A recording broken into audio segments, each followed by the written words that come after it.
చెప్పండి, బలహీనమైన పాత్రతో బలమైన కార్యం. బలహీనమైన పాత్రతో ఘనమైన కార్యం. ఒకసారి చూడండి, జడ్జెస్. గిద్యోను చిత్తమున ఏలినవాడా, యెహోవా మాకు తోడైయుండిన ఎడల, యెహోవా మాకు తోడైయుండిన ఎడల ఇదంతయు మాకేల సంభవించును, ఇదంతయు మాకేల సంభవించును. యెహోవా ఐగుప్తులో నుంచి మమ్మును రప్పించినని చెప్పుచు. చాలు. దేవుడు నాకు తోడుగా ఉంటే, దేవుడు నా ప్రార్థన ఆలకిస్తే, దేవుడు నాకు సహాయంగా ఉంటే నన్ను ఈ స్థితిలో ఎందుకు పెడతాడు, నాకీ కష్టాలు ఎందుకు ఇస్తాడు, నాకీ ఇబ్బందుల్లోకి ఎందుకు నడిపిస్తాడు అని ఎప్పుడైనా మీకు అనిపించిందా?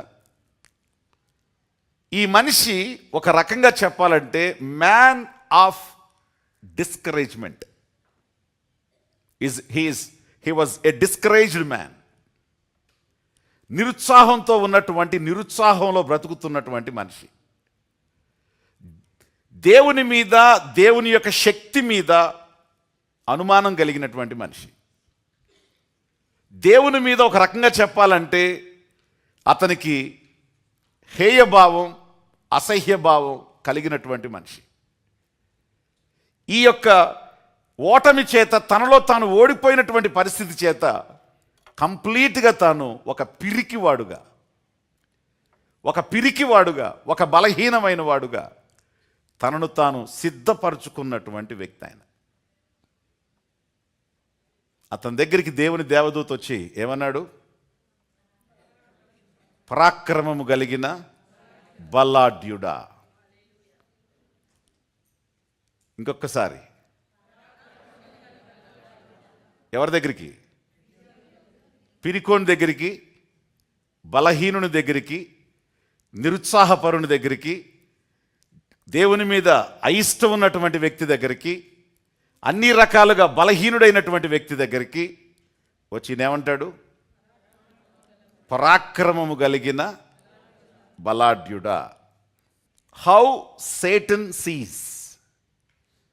సాతాను ఎలా చూస్తాడు? నువ్వు కానీ నీ ప్రొటెక్షన్ ఇతనిలోంచి తీసేస్తే నిన్ను ఎదురుగానే ఏం చేస్తాడు? దూషిస్తాడు.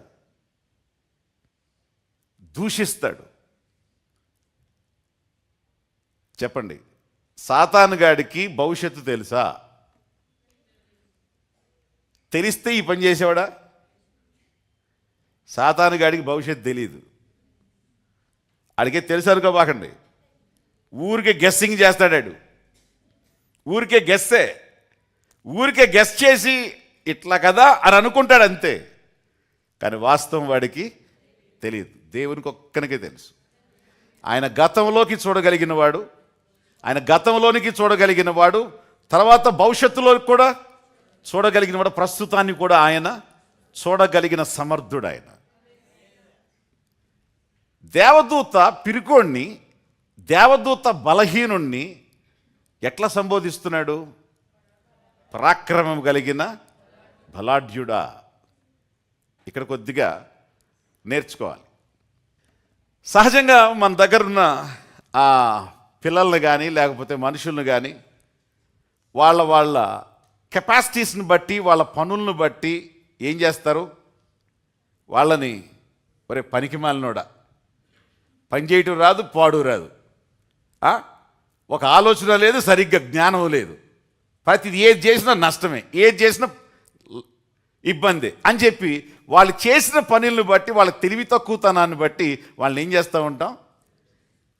చూసిన దాన్ని బట్టి తిడతాం, చూసిన దాన్ని బట్టి నిందిస్తాం, చూసిన దాన్ని బట్టి మాట్లాడతాం. కానీ దేవుడు యొక్క వెర్షన్ ఏంటో తెలుసా? ఎదురుగా ఉన్నదాన్ని బట్టి కాదు, రేపు తనని ఎలా సిద్ధం చేసి రేపు ఎలా నిలవబెడతాడో దాన్ని చూసి ఇప్పుడు మాట్లాడుతున్నాడు ఈయన. దేవుడు ప్రస్తుతంతో మాట్లాడట్లా.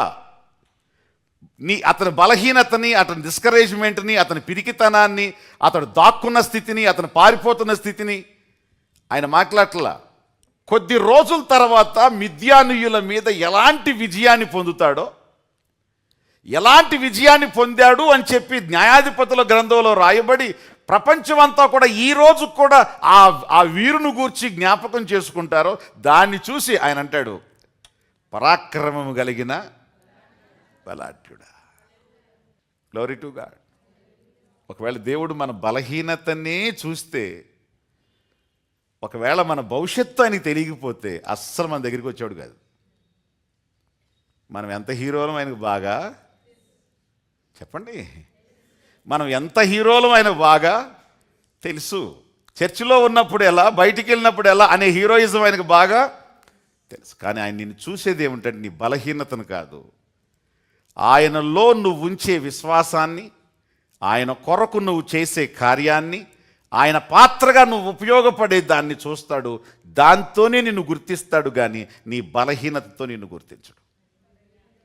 ప్రజలు నీ బలహీనతను చూస్తారు, ప్రజలు నీ యొక్క ఘనహీనతను చూస్తారు, ప్రజలు నీ యొక్క లోపాన్ని చూస్తారు, ప్రజలు నీ యొక్క డిఫెక్ట్ని చూస్తారు, ప్రజలు నువ్వు చేసే తప్పును చూస్తారు. ప్రజలు ఎప్పుడు తప్పునే మాట్లాడతారు, అస్సలు తప్పును మాట్లాడు. ఆయన చెయ్యబోయే దాన్ని, అవ్వబోయే దాన్ని ఆయన మాట్లాడతాడు. That's how God speaks. ఒక ఆయన అన్నాడంట, నాకు ఆఫీస్లో ఒక మంచి పొటెన్షియల్ పర్సన్ని నాకు పంపించరా అని చెప్పి ఒక స్నేహితుడిని అడిగాడంట. ఫైనాన్సెస్ కానీ, అడ్మినిస్ట్రేషన్ కానీ, మిగతాదన్నీ కూడా చక్కగా నా కంప్లీట్ ఎంటైర్ ఆఫీస్ని, నాకు ఉన్నటువంటి సోర్సెస్ అన్నిటి, బిజినెస్ అంతటా కూడా చూసుకుని ఒక మంచి పొటెన్షియల్ వ్యక్తిని పంపించరా అని చెప్పాడు. ఆయన పంపించాడు. స్నేహితుడు పంపిస్తే ఈయన వచ్చి పని చేస్తుంటే ఒక సంవత్సరానికి ఫోన్ చేశాడంట, ఎరా ఎట్టున్నాడు మా వాడని. నేను అడిగింది పనికొచ్చేవాడిని పంపించమన్నాను రా, పనికి మాలినోడిని కాదు అన్నాడంట.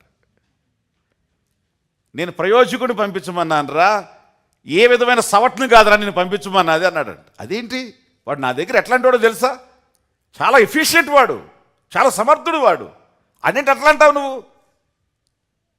ఊరుకో, నీకు చెప్పిందేంటి, నువ్వు చేసిందేంటి, వీడి వల్ల అన్ని నష్టాలే, నాకు అన్ని నష్టాలు అంటున్నాడు. వెంటనే ఆయన నేను వస్తున్నానని చెప్పి ఇంటికి వచ్చి వాడిని కూర్చోబెట్టి, వాట్ హ్యాపెండ్, ఎందుకు ఇట్లా అయ్యావు నువ్వు, ఏం జరిగింది నీకు అంటే ఆయన చెప్పాడు. అప్పుడు అతను అన్నాడంట, అయ్యా మీరు ఈ పని అప్పగించి, ఈ పనిని నువ్వు సమర్థవంతంగా చేయగలవు, నువ్వు చేస్తావు, తెలియకపోతే తెలుసుకుంటావు. నా టేబుల్ మీదకి అది వచ్చేసరికి దాన్ని సిద్ధపరిచి ప్రిపేర్డ్గా దాన్ని తీసుకొని వస్తావు, నీకు ఆ ఎబిలిటీ ఉంది, నువ్వు చేస్తావు, గో అనేవాళ్ళు మీరు. ఈయనేమో నీ వల్ల అవుద్దా, అసలు నీకు వచ్చా, అసలు నువ్వు చదువుకున్నావా, ఈ సబ్జెక్ట్ నీకు ఏమైనా సంబంధం ఉందా, నువ్వు అట్ట చేస్తావేమో, ఇట్లా చేస్తావేమో, లేకపోతే ఈ నష్టం వస్తుందేమో, ఆ నష్టం వస్తుందేమో. అస్సలు నాకు లేని ఆలోచనలు కూడా కలుగు చేసేవాడు, చేయగలిగిన దాన్ని కూడా చేయలేక నేను ప్రతి పనిలో ఫెయిల్ అయిపోతున్నాను, ఇంకా మీరు ఉంచారంటే చచ్చిపోతాను అన్నట్టండి.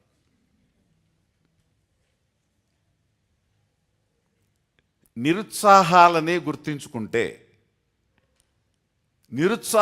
గుర్తించుకుంటే, మిస్టేక్స్నే జ్ఞాపకం చేసుకుంటూ ఉంటే, అసమర్థతలనే గుర్తు చేసుకుంటూ ఉంటే, తప్పుల్నే గుర్తు చేసుకుంటూ ఉంటే, మీ జీవితంలో మీరు ఎప్పటికీ సక్సెస్ అవ్వలేరు.